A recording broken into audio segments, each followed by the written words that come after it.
come alive.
May the God of hope fill you with all joy and peace. You may abound in hope. Let's worship. Amen.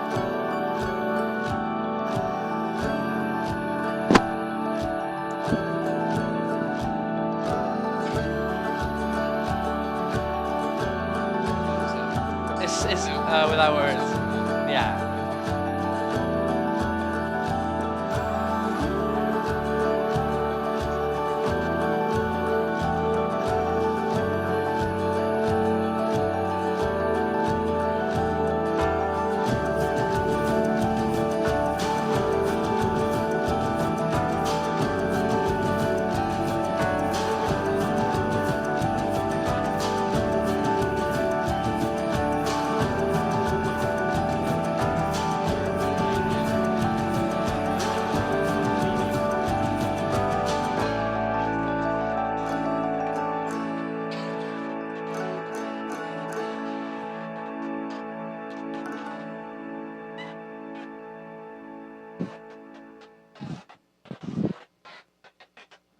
All right. Welcome to community worship. How's it going, you guys?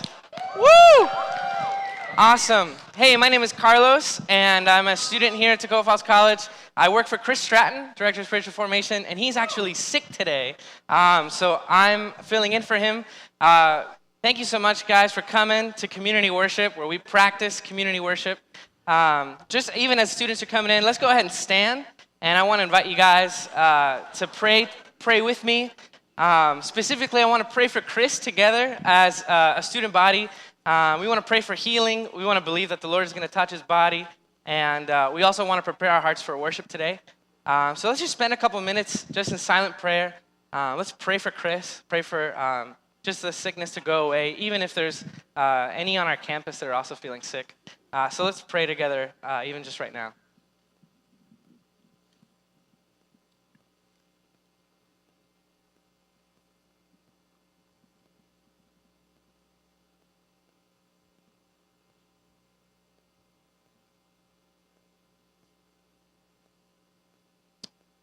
God, we thank you for who you are. We thank you for your love and your greatness. And God, right now we ask that you would intervene for Chris. Would you heal his body, touch him, heal him, Lord, and just prevent any disease from just coming into our campus, into our student body. God, we're here to worship you. We're here to lift you high. And God, I pray that you would speak to us this morning. And God, we're here for you. We're listening. In Jesus' name, amen. Amen. Our call to worship this morning comes from Romans 15:13. May the God of hope fill you with all joy and peace in believing, so that by the power of the Holy Spirit you may abound in hope. Amen. Let's worship together.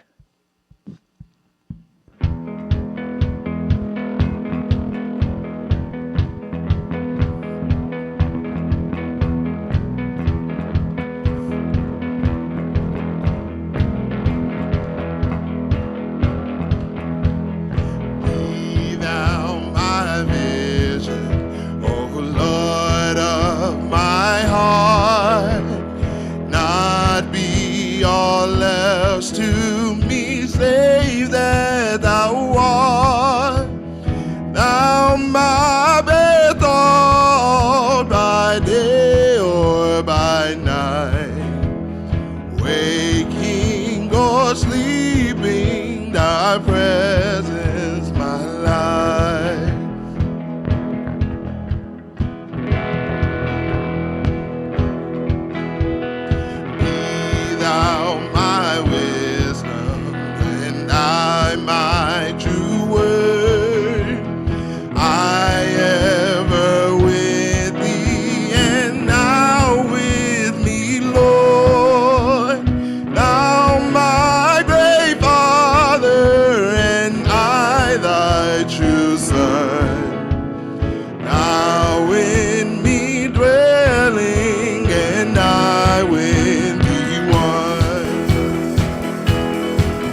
lying not, nor man's empty praise. Thou my inheritance now and always. Thou and I only be first in my heart. High King of heaven, my treasure thou art.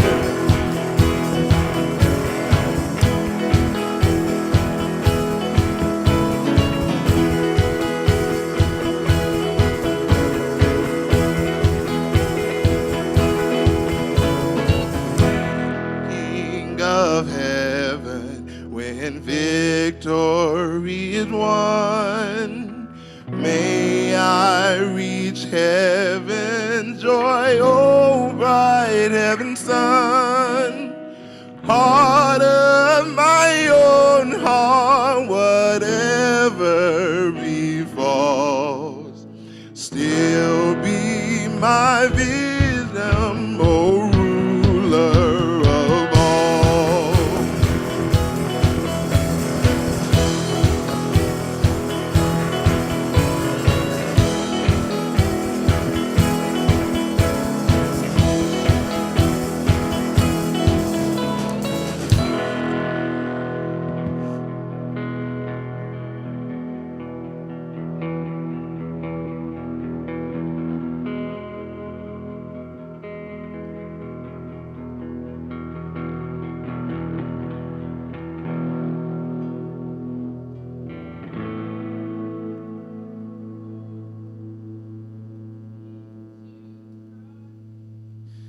His rule and reign, all glory be to.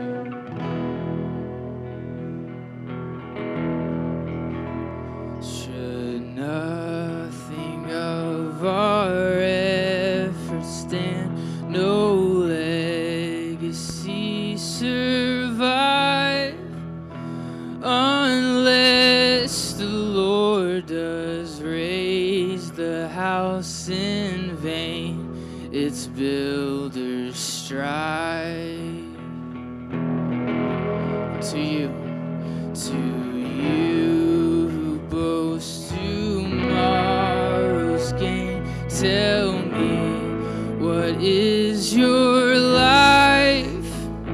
A mist that vanishes at dawn.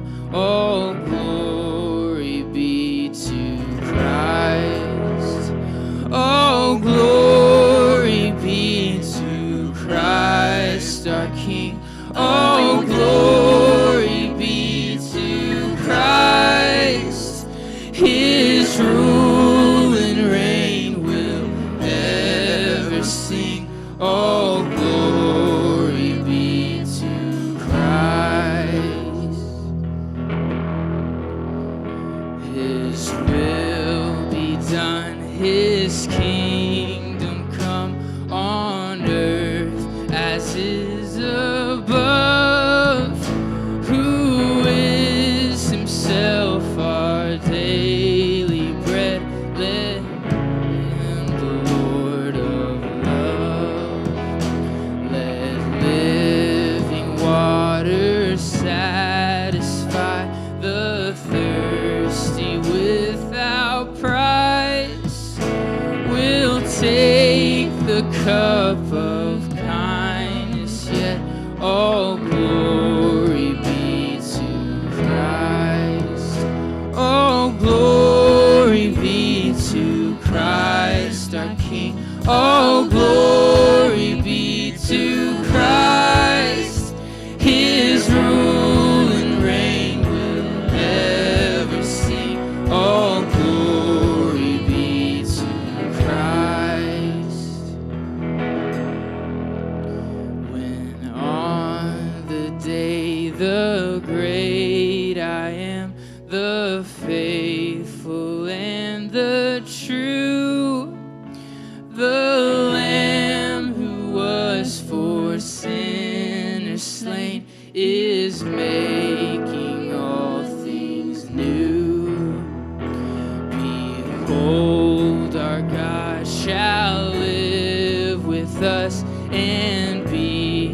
our steadfast light, and we shall hear his people be. All glory be to Christ. Now glory. All glory be to Christ our King. All glory be to Christ. His rule and reign will ever sing. All glory be to Christ. All glory be to Christ our King. All glory be to Christ. His rule and reign will ever sing. All glory be to Christ. Amen. Amen. You guys may have a seat. Amen. All glory be to Christ. One of my favorite hymns. Well, this morning, I'm so excited to share with you and introduce our speaker for this morning and the organization that they're a part of. Envision is all about developing leaders that strengthen communities of faith. I remember when I was in youth group, and my youth group decided to go on an Envision short-term trip to the Dominican Republic, and it was a totally different experience than any other missions trip I'd ever been on before. It was so different. You know, we were out in the streets, praying with locals, praying with one another. We were building a church, but we were also building and strengthening the relationships that were already there, and strengthening the relationship with the local church. You know, our challenge this week is to realize that we experience God when we are participating in His mission. We experience God when we participate in His mission, because He's a God on mission, and that's His heart. So I'm so excited that Tim Meier, the director of Envision, is here with us today to bring the Word of God and to help us as a community engage in God's mission together. So let's give a warm welcome to Dr. Tim Meier.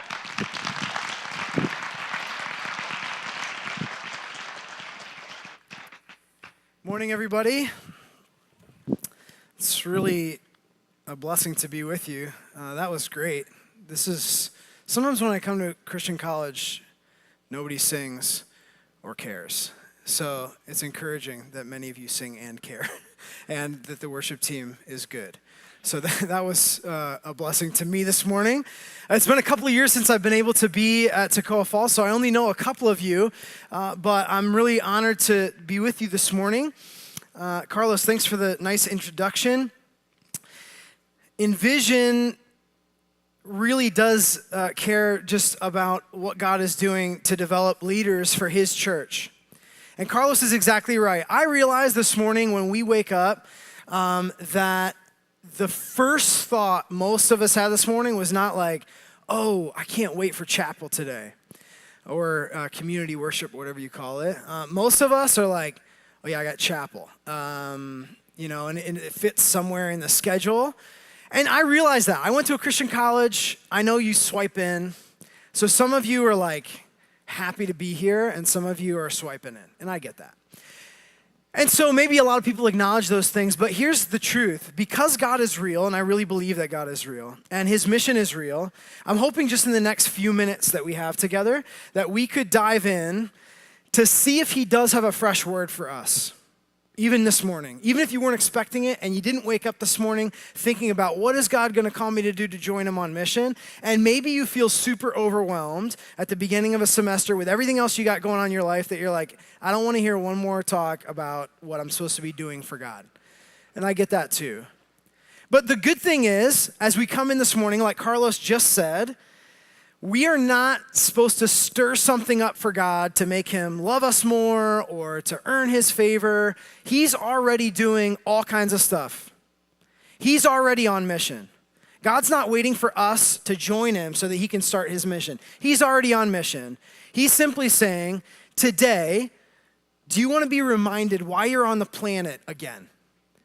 To say, okay, I'm going to say yes again to what God would have for us. So we're going to look briefly at a passage in Luke chapter 10. If you do have a Bible, we're going to camp out there. I'm going to tell you a little bit about Envision, but a lot of you know about Envision because at least some of you have been to our newest Envision site in Clarkston, outside Atlanta. How many of you have visited Clarkston? A bunch of you. Wow, that's awesome. I'm headed to hang out with Pete and his team right after lunch today, and so I'm really encouraged by that. Thank you for doing that. And so some of you are aware of Envision, but I'm going to give you a little, I realize too that I don't want to be like infomercial guy today either about Envision, because a lot of you know, but I do have materials over here and I am here, so if you want to talk about Envision, that'd be great too. I'm more concerned about what God wants to say to your hearts and your minds today than I am about you signing up for anything, just to be clear. So we're going to look at Luke 10, we're going to look a little bit about Envision, and I do believe that God has a fresh word for us this morning. I'm married to Rachel. We've been married for 15 years. Thanks. Yeah, I felt like I needed a clap for myself last year. Last year was a hard year. We made it through. And we have two boys, Blaine, who's 11, and Jude, who is 7. And Blaine is kind of your typical achiever, pleaser, driven, perfectionist kind of kid. He started building Lego sets like at age 3 and, doesn't want any help. He has to have everything perfect. And Jude, the second, is just like party animal. He just wants, it's kind of like typical firstborn, secondborn. Blaine is like, and maybe you fall in that category, I don't know. But Blaine is very driven, and Jude is just like, what's the most fun we could have today? And if it makes somebody upset, that's probably okay. So he tests our patience. Like the other day, literally last week, he goes, "Hey, Dad, you're looking kind of fat." And I was like, "Thanks, Jude. Appreciate that." So Rachel's like, "Say something nice to Daddy." So he looks at me, and he paused for like 15 seconds, and he looks at me, and he goes, "Dad, you have a nice shirt." I was like, "That's it? That's all you got? I give you everything." So that night I'm putting him to sleep and I'm like doing the whole ritual, and I prayed with him, and he does this thing where I pray with him and then he needs a silent pray for like 30 seconds. It's the cutest thing ever. So, and he's really cute and little still. So, and I'll just lay next to him and watch him while he goes. And I know he's just saying like, no nightmares, no nightmares. But anyway, at the very end, he goes, "Dad, I was thinking," it was like this sweet moment, he's like, I was thinking, "I'm sorry for what I said earlier, and I have something else to say, nice to you." So I was like, okay. He goes, "Dad, you have nice shirts, plural." And then he just kind of smirked at me. I'm like, you know how to mess with me. You're 7.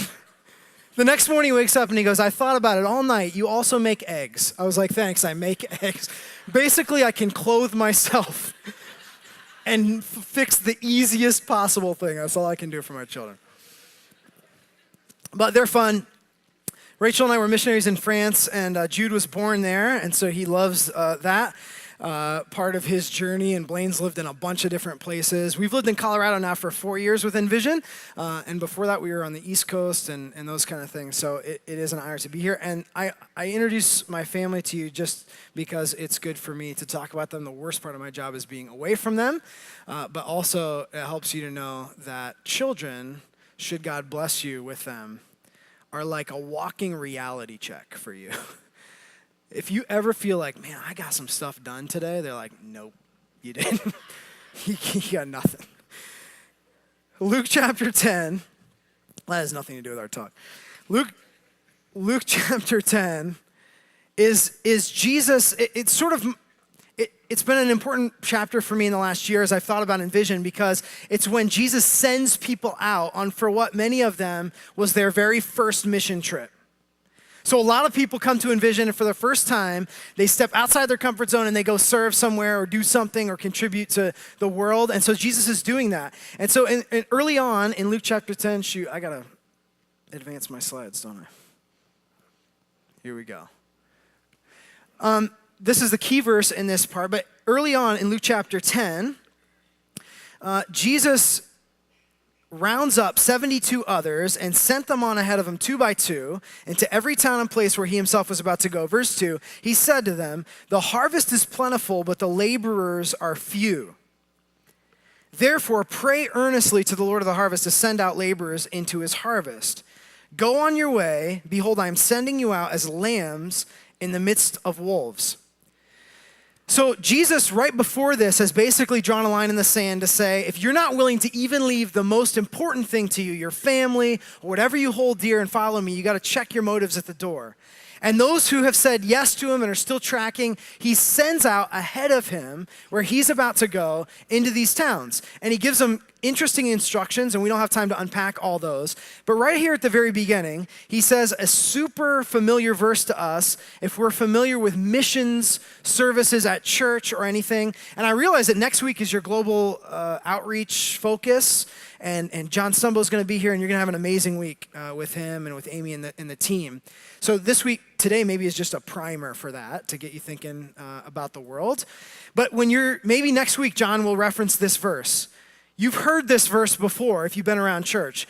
Pray that God will raise up workers because the harvest is plentiful, but the workers are few. You've heard that verse, right? Why does Jesus say this? Well, a couple of quick things. First of all, notice that Jesus says, pray to the Lord of the harvest that he will raise up workers for the harvest field to people that he's sending out. He's not primarily talking to people who are staying behind. There are a lot of value in both of those roles. Somebody needs to stay behind and support and pray, and somebody needs to go ahead overseas. But in the Christian sense, all of us are sent ones. Some of you in the room actually have a cross-cultural call. I hung out with some of you last night, super encouraging. A lot of great cross-cultural studies students in this room, more than any of the other Alliance colleges probably combined, to be honest, which for me is super encouraging. So I know that some of you have a call in your life to go overseas and to serve God in that way. But all of us, if we bear the name of Jesus, are sent ones. In other words, Jesus never saves us for ourselves or to park it and watch Netflix or to even have a good career. He always is drawing us into himself and sending us out. In fact, the whole purpose of him drawing us in many times is to release us. And the deeper we get with Christ, it's like a spring. We tighten that relationship and then it springs out into the world or into our neighborhoods. And so he says to the ones he's sending out, pray. Why does he say that to them? Well, number one, I think he's saying pray because this is a spiritual thing. The mission of God and our activity in the kingdom is not some program that we get trained for to trick people into. We live, and maybe John will say this next week, I just heard him say it last week, in an opposed kingdom. That means we live in the kingdom of God, but it has opposition, and the opposition is primarily spiritual opposition. The opposition is primarily not human opposition. That's why Paul says we don't war against the flesh. We war in the heavenly realms. So Jesus is saying pray because only God can do this stuff. He's also saying pray because it's going to be hard. Like when we get sent out, anytime you step out of your comfort zone, it's hard or awkward or difficult or frustrating. And it never usually ends up the way you think it's going to end up. And so Jesus says, pray that the Lord will send up more because you're going to need reinforcements. If you start really living in the kingdom with me, you're going to need help. Christianity is not like a single sport. It's a team sport. We're made for community, and so Jesus sends them out in community, 2 by 2, not 1 by 1. And then he groups them back up together, but he says pray for more. I also think that he is giving us a hint about mission. When Jesus says pray that the Lord will raise up workers, I also think he's giving us a hint, which is this. Mission is infectious. Living with Jesus is addictive in the best possible way. What I mean is, like, if you ever pray for somebody and they come to faith, if you ever prayed with somebody and they accepted Christ for the first time, when you do that, you have a lot more motivation to do that again. If you pray for somebody and they get healed, like right in front of you, I prayed for a guy in Germany one time, blind, boom, see. When you are a part of that, you're like, I gotta pray for the next person. God's actually real, oh my gosh. Like, we can pray and he actually does stuff. Because we live in such a controlled Christianity most of the time, inside predictable scenarios, that we don't have a need to pray and we don't have a need for God's power to be demonstrated. But once you start actually living with Jesus and you see his power, then you're like, I want to do this way more. And when you take a risk and sacrifice yourself and maybe even get rid of stuff in your life that is preventing you from following Jesus fully, it's infectious. Because we all have an opportunity to follow Jesus or not. That's the reality. We don't all have to. He's not here, he's a gentleman. He's not forcing you into anything. He's not twisting your arm. He's inviting you in. And so the reality is we have a choice. But for the most part, in our Christian lives, we choose lowest common denominator, like easiest road. I do this all the time. When we wake up, we choose the thing that doesn't make us uncomfortable for the most part. And there is some pain and cost when we choose to follow God on mission, wherever he leads us. But there's also purpose. He says right after this to the 72, like super encouraging, verse 3. Go on your way. Behold, I'm sending you out as lambs in the midst of wolves. It's like not super encouraging, actually. So, because lambs against wolves is not a winning scenario, right? Lambs are like dumb little sheep that walk around, and wolves just pick them off. So, why would he say this? I think he's acknowledging something. I'm sending you out in an opposed kingdom. I'm sending you out as lambs. I'm the shepherd. He says I'm the good shepherd, but I'm sending you out as wolves. It's always been hard. When I travel around and either connect with people or speak or have conversations, a lot of people are like, well, I would do missions, but it's like really risky these days because the world is so dangerous. If only it used to, if I lived in the early church, like when they all got killed, like all of them, they just got rounded up and like murdered. And that's true for a lot of Christians around the world today. But a lot of us are like, I like this part about pray to the Lord of the harvest. Like among wolves, if people are going to ridicule me or if I'm going to put my life at risk, I don't know. I don't know how far I'm willing to go. But the truth is this morning in Toccoa, Georgia, we are in danger today in this room. I don't feel any physical danger in this room, although we might have some, who knows. Hopefully we don't. It just crossed my mind, like, what if there's a really violent person in here? Sorry. But we're not in physical danger. I woke up, I went from the guest house, I had a nice little breakfast at the cafeteria. It's nice. It's a nice campus. It's a nice place to be in the winter compared to Colorado and those kind of places. But we're all in danger. My friend who's been a missionary among primarily Muslim populations and in the Middle East most recently used an analogy that I stole from her a couple of months ago. And she used this analogy. She said, all of us are either in danger of bullets or Nutella.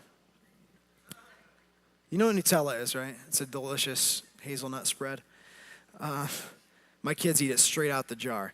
One time I did catch my kids eating with like a butcher knife out of the jar of Nutella. So they were in actual danger from the Nutella. Her point was this. We know when we're in actual physical danger from bullets. We know that. It's predictable. It's explainable. We know that. But what we don't know is that the stuff in our lives that dulls our senses or that's the lowest common denominator is the stuff that we're most in danger of today. And it's killing us. It's just slower and sometimes sweet. But it's slow. If all you eat is Nutella all your life, you're going to end up getting pretty fat and then you'll die. Okay? Because your body doesn't have enough minerals and vitamins or whatever. I'm not a doctor, but well, in that sense. But the majority of the American church avoids obvious danger, controls the game, so that everything is boxed up and managed really nice. We have nice music, nice services, but we're all in big time danger and most people don't even know it. Most people are not awake to the realities of the kingdom. And so what Jesus is saying is, look, I'm sending out as lambs among wolves, but I'm inviting you today to say, okay, I'd rather choose danger that I can see coming. Danger that I know that I have, maybe it's just ridicule, but I'm going to step forward in what God is calling me into rather than settling for the danger I don't see all the time, but it's killing me. And sometimes that danger is not like most of us in this room care and are doing the right things where we care about God and we're serving. Sometimes that danger is just managing it so much and not letting God control or dictate even our own reality and destiny. And that's the invitation. My friend Chris, Odell, and Jamie, some of you have been to Taipei. I was talking to one of you last night who's serving as an intern there this summer. It's exciting. Chris and Jamie went as they just graduated college, Crown College, about 10 years ago, and they went to Taipei. There had never been a church in the history of the world in Ximending in this area, and they went and they started just doing, actually they set up above on a second floor apartment, and they just started yelling out the window, "We speak English, if anybody wants to speak English, and we have coffee." And so a couple students were like, "I need to learn English, like I'll go up there and see." That's kind of weird to do that, to just go in some random person's apartment. But they did, and this month, January of 2018, they launched their second church plant coffee shop in a new area of Taipei because the first one had grown 2 services, 17 Taiwanese employees at the coffee shop. I mean, this is 8-9 years later. It's a slow play. But they baptized, I think, 20 new believers last year. Never been a church in the history of the world. Now, here's the deal. Chris is a very talented guy, and Jamie is too. They could have made a lot of money doing business stuff. They could have done things that were a lot easier. Sometimes the danger isn't just like somebody's going to murder me. It's like yelling out a window is embarrassing. And stepping out of your comfort zone is hard. Nobody likes it. The people who say they like it are just insecure and they want attention, okay? Nobody likes to step out of your comfort zone. That's why it's called a comfort zone. We like to be comfortable. We're normal humans, right? That's like a human protection thing. And yet stepping out of it, you figure out why you're on the planet. So Chris and Jamie, as they started doing it, yeah, they got some ridicule. Yeah, they fell down and it didn't work the first couple of times. But now they've raised up a church planter and now they're planting in a second location. If somebody wants to intern there, we still have spots. Okay, really quick about Envision. Like 60 seconds. So our desire is to identify and develop missional leaders. And some of you are in the room. Some of you have gone to Clarkston. Our desire is just to invite people into spaces where their worlds get rocked a little bit. And then also to develop them. And that's basically it. So we mobilize about 2,000 short-term trip participants and a couple hundred interns to 22 Envision sites around the world. Our newest one is Clarkston, but we actually have 2 getting off the ground right now in New York City and Providence, and one coming in Minneapolis in 2019, as well as we're in talks with Germany and Japan and some other places overseas. So I'd love to talk to you about serving for a month or a couple weeks or something like that. The one thing I do want to talk about very quickly, 2 things. One, next year in 2019, so these are the 2 infomercial things, I'm sorry. But next year in 2019, we're going to start our first college summit, Envision College Summit. And that's going to be for college students up to age, like 18 to 24, basically. You don't have to be enrolled in a school, but 18 to 24. And we're likely going to host it at Crown College, but more information will come. And it's going to be a weekend focusing on what God is calling us to do in terms of mission. So a whole weekend on stuff like this with really practical next steps and all that kind of stuff. So you can pay attention to that. And we just finished last week. I'm super excited about this. Our beefed up residency program that will be for 2 years and will be cohort based and will qualify you for the majority of jobs within the Alliance overseas. This school is a part of the Christian Missionary Alliance. I think most of you know that. Envision is one of those branches. And so a 2-year residency, if you graduate here, cross-cultural student or not, and you're like, I don't exactly know what to do next, but I'd love to go serve somewhere, and I need a little bit more development experience, that residency program could be for you. And we're launching the first cohort this fall. So if you're a graduating senior, not too late. Okay, infomercial done. Really quickly, and then only a few minutes left, and we'll sing a song to close. Jesus sends these people out. When they come back, they have this interesting response to Jesus because they're stoked that their mission trip went well. So they come back and they're like, Lord, even the demons submit to us in your name. Like, this stuff is real. We went out there and we got it done. We had a great, and if you've ever been on a mission trip, your first one you come back, you're like on cloud 9 for a while. Like, whoa, my my gosh, that was amazing. I want to live that all the time. And so Jesus does this really interesting developmental thing with the people who just got sent out. And he says to them, don't rejoice that the demons submit to me, to you in my name, but rejoice that your names are written in the book of life. What's he doing? He's basically saying this. Don't ever think that you, when you join in and risk and step out of your comfort zone, that this is ultimately about you. It's not. You will figure out why you're on the planet, and that's a gift. But ultimately, the greatest gift of mission in some ways is that we understand like, oh, this is way bigger than us. God is doing something all over the world to bring people to himself, and I get to be a part of that. We're finding more and more that people, when they step out and serve in whatever capacity, start to realize that either they are or are not Christians.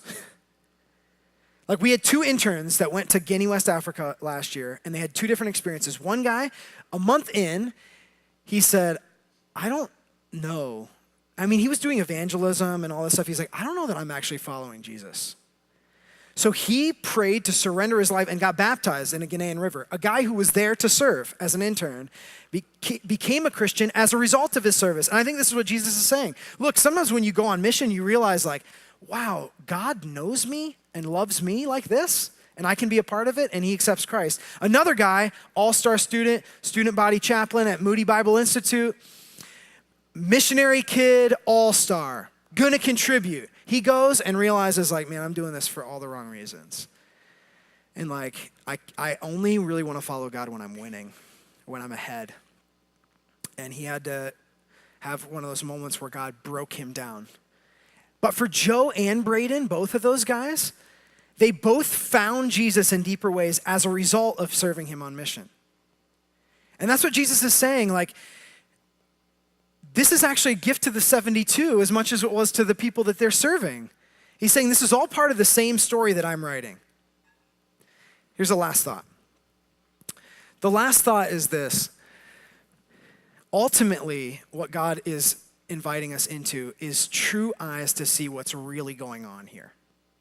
And that's what we've been talking about. But he pulls the disciples aside after, in Luke 10:23 here. After the 72 leave, he has this little moment with the disciples where he just pulls them aside quietly and he says to them, blessed are the eyes that see what you see, for I tell you, many prophets and kings desired to see what you see, didn't see it, to hear what you hear and didn't hear it. What he's saying to them is, this is happening right now. All of the prophecies that you've been hearing about all your life, this is it. It's happening. Like, just so you know that I'm him. But I wonder how much Jesus would say this to the church and to us today in this room in Toccoa, Georgia. I think in a basic way, what Jesus is saying is this is a great time to be alive. I know that when we turn on whatever you get your news from, Twitter, Facebook, maybe you don't read the news.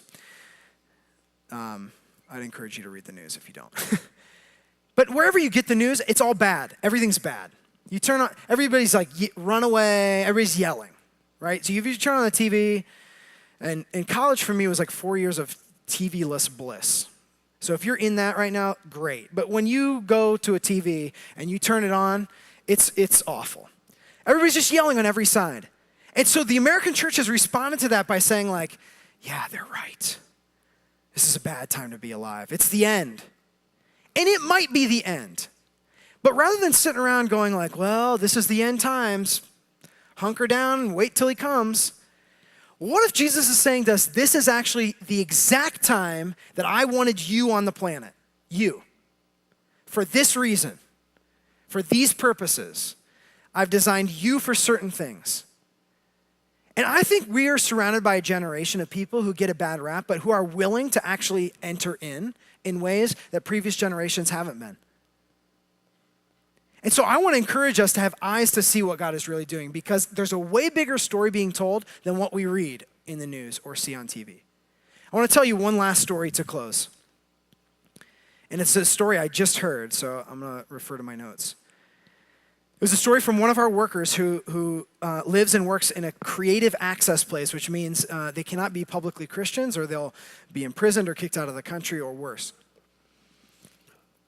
She met a friend who was a Syrian believer who came initially to faith through the relationship with an Iraqi Christian who ministered to her about 5 years ago in the Middle East. Introduced her to Jesus, and she started to believe. But our journeys are journeys. She starts to believe, and then they had to flee because of the war, and they landed in Egypt. In Egypt, she met some other believers who were able to disciple her a little bit more, involve her in a house church, and then she had to move again to this other country where our worker is. And when she met her, our worker's there with Marketplace Ministries, which means that she's working primarily in business. She teaches cooking and all that kind of stuff. And she met her, and they began to have conversations about Jesus. But this Syrian woman was struggling in her faith, and she was afraid. Her people were always under persecution, and she was nervous. One night, our worker, I'll call her Rachel, because that's my wife's name. That's not her real name. Rachel was sleeping, and she had a dream that she was in her cooking attire and went downstairs, and downstairs was a line of cells full of Syrian women, and each one were in prison cells, and she had keys. And one by one, she was unlocking the doors to release Syrian women from their jail cells. So she, on her way back up out of the stairs, she saw this wanted poster with her face on it that said, like, involved in a holy war, and she felt kind of tough. But she woke up and was like, wow, maybe that's, what God is calling me to do and ministry to this friend. So she's talking to her friend a week later, and her friend says, I need you to pray for me because I'm having a hard time trusting God with my whole life, and I keep having nightmares. But something really interesting happened about a week ago. During one of my nights, I was having a nightmare, and I dreamed that I was down in a prison cell, but there was a lady with keys. Ooh, this story gets me every time. Whew. There was a lady with keys who came and was unlocking the cells and unlocked the cell to let me out, and something broke in that moment. So Rachel said, what did the cell look like? And they described it was the exact same dream, same night. So if that was the end of the story, it'd be cool. Eventually, though, this gal went to Canada like 2 months ago in a refugee program, needing to flee the country again. And she went to the refugee, she lands in Canada, and she writes to Rachel and says, hey, I'm involved in a church here. Have you ever heard of the Christian and Missionary Alliance? And Rachel said, yeah, that's my home church in the States. I mean, she has no idea. She said, yeah, I'm going to First Alliance Church in Canada, the very first one, and she's like, well, there's a lot of called First Alliance, right? But it actually was the very first Alliance church that was started in Canada by the founder of the Christian Missionary Alliance, A.B. Simpson. It's pretty cool. She said, who was the founder of this thing? And Rachel said, a guy named A.B. Simpson. She said, did it happen in the 1800s? She said, yeah. She goes, weirdest thing. She said, when I became a Christian in the Middle East, the church I went to had this symbol, the Christian Missionary Alliance. When I went to Egypt, the church had that symbol too. And now in Canada, the church has a symbol. Nobody had connected her to each other. God was just doing some work to connect her. She said, I had a vision the first time I saw that symbol, that a man in the 1800s was praying, and that light was going out from his body all over the world, and that one of those lights shot into Damascus, where I was living.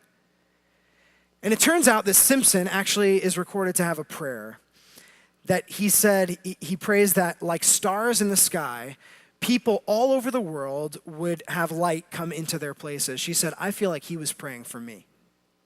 Whew. So here's the story that I want to invite you into again. What God is doing is way bigger than most of us realize when we wake up in the morning. So maybe the invitation today is just to say, give me eyes to see again, give me hunger to follow you.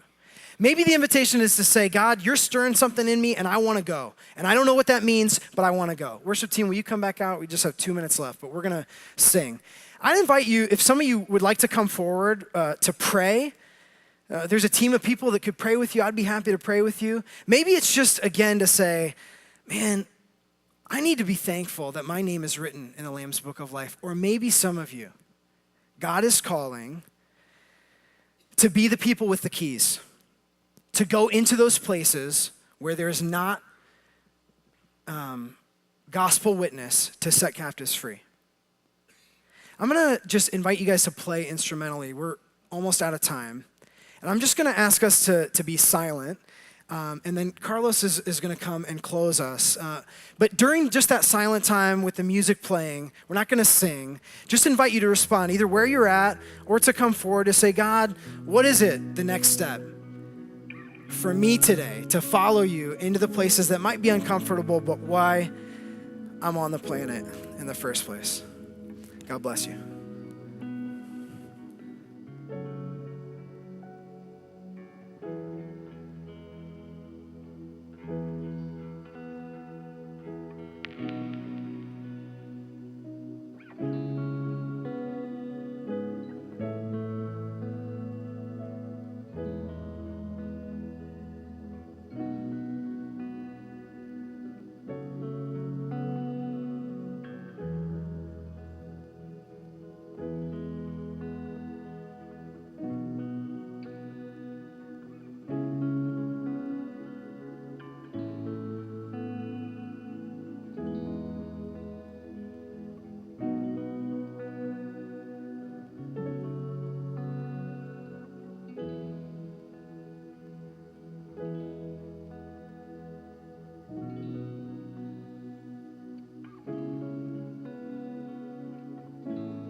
His kingdom come on earth as is above, who is himself our daily bread. Praise him, the Lord of love.